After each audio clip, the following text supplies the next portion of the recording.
അപേക്ഷിക്കാൻ പ്രായപരിധിയില്ല. ക്യാൻസർ രോഗിയായിരിക്കണം, 2 വർഷമായിട്ട് കേരളത്തിൽ സ്ഥിര താമസക്കാരനായിരിക്കണം, 1 ലക്ഷം രൂപക്ക് താഴെ വാർഷിക വരുമാനമായിരിക്കണം എന്നുള്ളതാണ് നിബന്ധനകൾ ഉള്ളത്.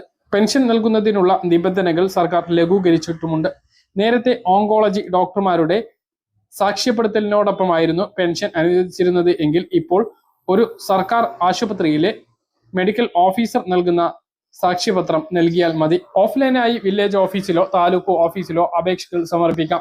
അക്ഷയ കേന്ദ്രങ്ങളിലൂടെ ഓൺലൈനായിട്ടും അപേക്ഷകൾ സമർപ്പിക്കാവുന്നതാണ്. അപേക്ഷയും അനുബന്ധ രേഖകളും അപേക്ഷകൾ സമർപ്പിക്കുന്ന സ്ഥലങ്ങളിൽ സമർപ്പിച്ചാൽ മതി. 1600 രൂപ ക്ഷേമ പെൻഷനുകൾ വാങ്ങുന്ന ആളുകൾക്ക് ക്യാൻസർ രോഗം പിടിപെട്ടാൽ അവർക്ക് ഈ 1000 രൂപ കൂടി ലഭിക്കുന്നതാണ്. അതിന് നേരത്തെയുള്ള പെൻഷന് തടസ്സമില്ല. ആ 1600ഉം ഈ 1000ഉം ചേർന്ന് 2000 രൂപയാണ് പ്രതിമാസം അവർക്ക് അനുവദിച്ചിട്ടുള്ളത്. അതേസമയം ക്യാൻസർ പെൻഷൻ ഇപ്പോൾ നേരത്തെ പറഞ്ഞതുപോലെ